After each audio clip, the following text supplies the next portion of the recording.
안녕하십니까. 독신 임성관입니다. 어느덧 독서 상담 마지막 시간이 되겠습니다. 많이 아쉬우시다고요?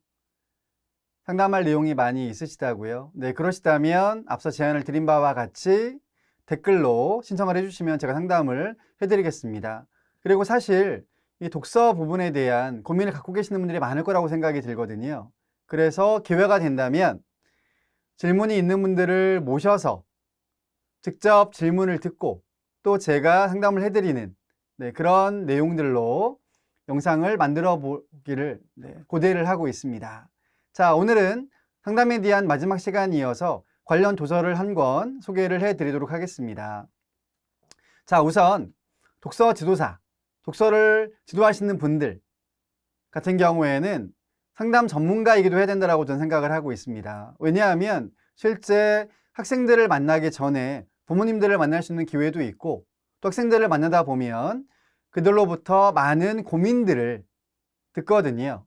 따라서 그럴 때마다 적정한 방안들을 모색을 해서 제안을 해드리는, 물론 지도를 하면서 그 내용들을 반영을 할 수도 있겠습니다만은 지도 장면 외에 가정이라든가 학교라든가 등등 학생들이 시간을 보내는 곳들도 많이 있고 또한 그곳들에서 독서가 행해지고 있기 때문에 적정한 방안들을 알려드리는 것이 필요하다라는 맥락이 되겠습니다. 따라서 독서 지도사는 동시에 독서 상담 전문가이기도 해야 된다라는 맥락입니다.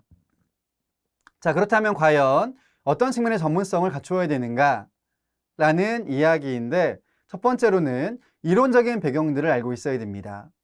앞서한 내용들을 떠올려 보시면 독서 능력이랄지 흥미랄지 태도랄지 등등 그러한 부분에 대해서 이야기를 드린 시간들이 있는데 다 연구를 하신 분들이 계십니다. 그 분들이 오랜 연구 끝에 내놓은 단계들도 있었죠. 그런 것들을 알고 있어야 됩니다. 그런 다음에 그것을 적용을 시켜야 된다라는 맥락인 거죠. 따라서 가장 먼저 이론적인 배경들을 충분히 갖출 필요가 있다라는 이야기고요. 그 다음 두 번째로는 현장 경험을 두루 하셔야 되겠습니다. 저 같은 경우도 꽤 오래 전부터 유아들, 초등학생들, 중고등학생들, 대학생, 성인, 노인에 이르기까지 전 세대를 다 만나면서 독서 교육, 독서 지도, 독서 치료 등등의 활동들을 계속 해왔습니다. 따라서 저에게 가장 큰 자산은 현장 경험이라고 이야기를 할 수 있는데 이런 경험에서 얻은 지식 경험들 등등 이런 것들이 또 상담을 할 때 상당히 유용하게 활용이 됩니다. 그렇기 때문에 현장 경험도 필요하다라고 이야기를 드리는 거고요. 그 다음 세 번째로는 대상에 대한 이해가 있어야 되겠습니다.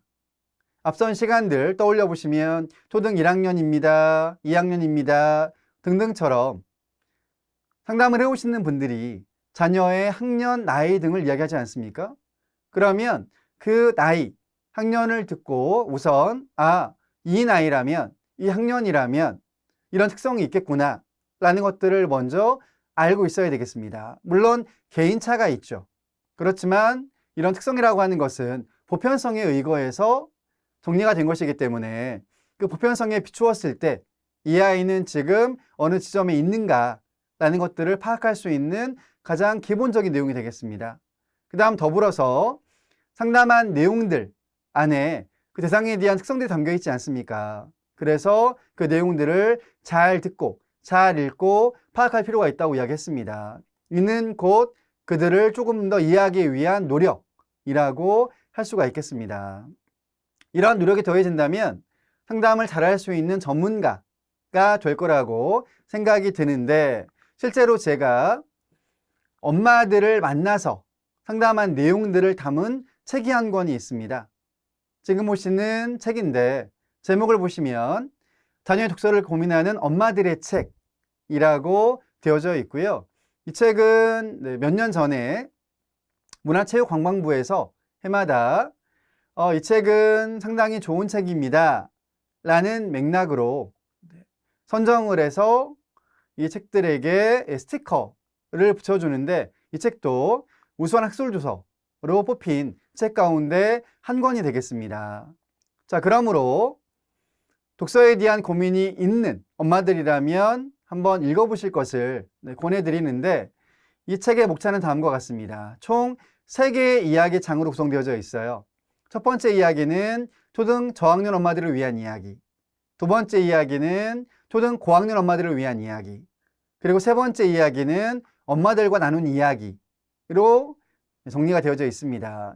자, 그 가운데에서 첫 번째 이야기에는 단계별로 제가 엄마들이 곧 북메이커가 될 필요가 있다 라는 맥락으로 북메이커 되기 1단계 라는 내용을 추가를 했는데, 첫 번째, 먼저 엄마를 점검해 보세요 라는 부분입니다. 즉 이를테면 엄마들은 책을 좋아하십니까? 열심히 읽으십니까? 라는 질문을 던지기도 하는 거죠. 그 다음 두 번째, 환경 점검. 즉 자녀의 독서에 대한 이야기니까 가정부터 시작을 해서 학교라든가 사회 환경은 어떻습니까? 그에 대한 점검이 필요합니다 라는 내용이고요. 그 다음 세 번째로는 아이 점검입니다. 앞선 시간에도 타고난 기질, 성향 이런 것들에 따라서 책을 좋아하는 사람도 있지만 그렇지 않은 경우도 있다 라고 이야기를 드렸죠. 따라서 정확한 독서 지도 코칭이 행해지려면 아이에 대한 점검도 필요하다라는 내용이 되겠습니다. 그 다음 네 번째 단계는 밑그림 그리기라고 담아 놓았습니다. 그러니까 즉 전반적인 점검을 끝낸 다음에 알맞은 전략을 세워야 되겠죠. 네, 그에 대한 내용이 네 번째 단계에 담겨 있다라고 생각을 하시면 되겠습니다. 자, 그 다음 이어서 영역을 구분을 지었습니다. 그러니까 이를테면 창의력이랄지 이해력이랄지 종합력이랄지 다양한 또 영역들이 필요한데, 그런 것들을 구분을 지어서 어떻게 코칭을 하면 좋을지에 대한 내용을 담아 놓았습니다.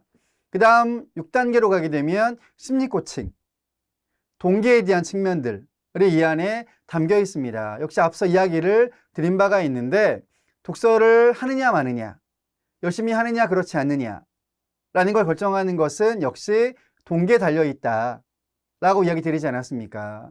그것이 곧 심리 코칭의 핵심이라고 이야기를 할 수 있습니다. 이렇게 1장이 구성되어져 있고요. 그 다음 두 번째 이야기인 2장으로 가게 되면 전략과 그리고 핵심이 과연 무엇일지, 그 다음 나아가서 적절한 매체를 고르는 단계, 그 다음에 논술, 그리고 이어서 읽기와 쓰기 구술까지 포함되어져 있습니다. 우리나라 교육 정책이 계속 달라지고 있는데, 그럼에도 변치 않는 것 중에 한 가지가 무엇이냐면 결국 논리적인 사고력을 발휘를 할 수 있는 그런 장으로 평가를 한다는 거예요. 그 결과가 논술과 구술이 되겠죠. 학교에서도 서술형 문제를 내고 있지 않습니까? 그리고 대학에서도 계속 논술, 그 다음에 면접이라고 하는 구술로 평가를 하고 있습니다. 따라서 그에 대한 방안들을 담아놓은 내용이다 라고 생각을 하시면 되겠습니다. 자, 그리고 이제 마지막 3장 이야기인데요. 세 번째 장에서는 앞서 예시로 이야기 드렸던 내용들이 있는데 그 내용들을 담아 놓았습니다. 예를 들면 제대로 하고 있는 건가요? 해결 방법 좀 알려주세요. 책에 흥미가 없습니다. 맞춤법까지. 실제 저희 영상에서는 다루지 않았던 그런 질문과 상담 내용들도 담겨 있습니다. 그러니 한번 읽어보시면서 우리 자녀, 내 자녀에게도 비슷한 어려움이 있다 라고 하는 분들은 힌트를 얻으시면 좋을 것 같고요. 책을 다 읽었는데도 해결되지 않은 부분이 있다. 그럼 어떻게 하시라고 했습니까? 몇 번 이야기를 드렸는데 댓글에 그 내용들을 남겨놓으시면, 아니면 댓글로 남기는 게 좀 부끄럽다 라고 하는 분들이 계시면 저한테 이메일을 보내주시는 것도 한 방법이 되겠습니다. 그럼 제가 성심껏 그 내용을 읽어보고 그런 다음에 알맞은 방안들을 모색해서 답을 해드리도록 하겠습니다. 자, 이상과 같이 독서 상담에 대한 이야기는 이번 시간으로 다 마무리를 짓도록 하겠습니다. 다음 시간부터는 독서 코칭 그대로 넘어가서 이야기를 이어갈 테니 계속 흥미를 갖고 봐주시면 감사하겠습니다. 마치겠습니다.